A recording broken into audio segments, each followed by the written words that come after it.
നിങ്ങളൊരു Mustafa ഷർജീന ഫാനാണോ? Let's talk about Kabhi may കബി തും. Almost 10 കൊല്ലത്തിന് ശേഷമാണ് ഫഹദ് മുസ്തഫ ഒരു പാക് ഡ്രാമയിലോട്ട് തിരിച്ചു വരുന്നത്. ആൻഡ് കൂടെ ഹാനിയ അമീറും. പിന്നെ ടൈറ്റിൽ ട്രാക്ക് ഇറങ്ങിയപ്പോൾ തന്നെ അത് സൂപ്പർ ഹിറ്റ് ആയിരുന്നു. അതുകൊണ്ട് തന്നെ ഈ ഒരു സീരീസിന് നല്ല ഹൈപ്പ് ഉണ്ടായിരുന്നു. അദീലും മുസ്തഫയും ബ്രദേഴ്സ് ആണ്. പക്ഷേ അദീലിന്റെ കല്യാണം ഉറപ്പിച്ചിരുന്നത് ഷർജീനയായിട്ടാണ്. പക്ഷേ അദീൽ എന്ന് പറഞ്ഞു കഴിഞ്ഞാൽ ലൈഫിൽ ഒരുപാട് അംബിഷൻസ് ഉള്ള ഒരാളാണ്. ഒരുപാട് പൈസ ഉണ്ടാക്കണം. അത് എങ്ങനെ വന്നാലും കുഴപ്പമില്ല. അതുകൊണ്ട് തന്നെ അദീലിന്റെ ബോസിന്റെ മോൾ റുബാബിന് അദീലിന് ഇഷ്ടമാണെന്ന് അറിഞ്ഞതോടെ അദീൽ എന്ത് ചെയ്തു? ഷർജീനെ വേണ്ടാന്ന് വെച്ച് റുബാബിനെ കല്യാണം കഴിക്കാൻ തീരുമാനിക്കുന്നു. ഈ ഒരു സിറ്റുവേഷനിൽ ഫാമിലിയുടെ പേര് കളയാതെക്കാൻ ഷർജീൻ എന്ത് ചെയ്യും? മുസ്തഫയെ കല്യാണം കഴിക്കാൻ വേണ്ടി തീരുമാനിക്കും. പക്ഷേ മുസ്തഫ എന്ന് പറഞ്ഞു കഴിഞ്ഞാൽ ലൈഫിനെ ഒട്ടും സീരിയസ് ആയിട്ട് എടുക്കാത്ത ഗെയിമും കളിച്ച് നടക്കുന്ന ഒരു ക്യാരക്ടറാണ്. ഷർജീന അതിന്റെ നേരെ ഓപ്പോസിറ്റ് ആണ്. ഒരുപാട് ആംബിഷൻസ് ഉണ്ട്, കരിയർ ഓറിയന്റഡ് ആണ്, എങ്ങനെയെങ്കിലും ലൈഫിൽ മുമ്പോട്ട് പോകണം. അപ്പോൾ ഇവർ രണ്ടുപേരും കല്യാണം കഴിച്ചു കഴിഞ്ഞിട്ടുള്ള ഇവരുടെ ഫാമിലിയിലുള്ള സ്ട്രഗിൾസും ഇവരുടെ ബോണ്ടും അവരെങ്ങനെ ഫ്രണ്ട്സ് ആവുന്നു, അത് കഴിഞ്ഞ് അവർക്ക് എങ്ങനെ തമ്മിൽ ഇഷ്ടമാവുന്നു എന്നൊക്കെ ഉള്ളതാണ് പിന്നീട് അങ്ങോട്ടുള്ള കഥ. പിന്നെ ഇതിൽ ഇൻട്രസ്റ്റിംഗ് ആയിട്ടുള്ള ഒരു ക്യാരക്ടറാണ് ഷഗുഫ്ത, അതായത് അദീലിന്റെയും മുസ്തഫയുടെയും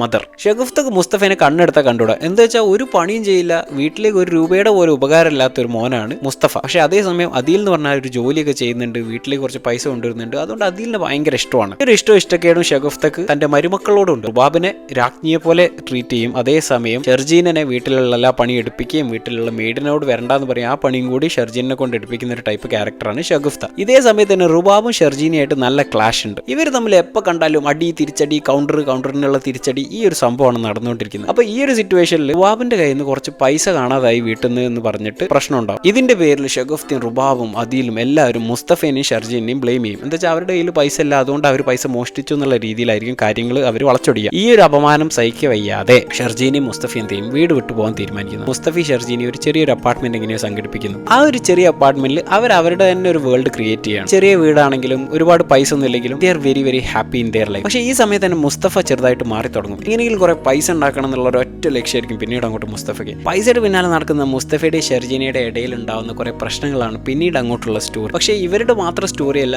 അദീലിന്റെ റുബാബിന്റെ ഒരു സ്റ്റോറി ആർക്കുണ്ട്, അദീലിന്റെ മുസ്തഫയുടെ പാരന്റ്സിന്റെ ഒരു സ്റ്റോറി ആർക്കുണ്ട്, ഇവരുടെ രണ്ടുപേരുടെ സിസ്റ്ററായ സിദ്ര എന്ന് പറയുന്ന ഒരു ക്യാരക്ടർ ഉണ്ട്, ബ്യൂട്ടിഫുൾ ക്യാരക്ടർ. ഇവരുടെ എല്ലാവരുടെയും കൂടി ഒരു നല്ലൊരു അടിപൊളി സ്റ്റോറിയാണ് കബി മേ കബി തും. For me this series is all about making changes, making compromises, learning new things for the person you love the most. കുറച്ച് സ്പോയിലേഴ്സ് ഈ റിവ്യൂവിൽ പറഞ്ഞിട്ടുണ്ടെങ്കിലും ഒരുപാട് നല്ല മൊമെന്റ്സും ഒരുപാട് നല്ല ക്യാരക്ടർ ആർക്സും ട്വിസ്റ്റും കാര്യങ്ങളും ഒക്കെ ഉള്ള ഒരു സീരീസ് ആണ് കബി മേ കബി തും. So if you haven watch this series yet, go watch it. ഇനി നിങ്ങൾ ഇത് കണ്ടിട്ടുണ്ടെങ്കിൽ നിങ്ങൾക്ക് ഏറ്റവും ഇഷ്ടപ്പെട്ട ക്യാരക്ടർ ആരാണ് കമന്റ്സിൽ പറയാം. That's all about Kabhi may കബി തും.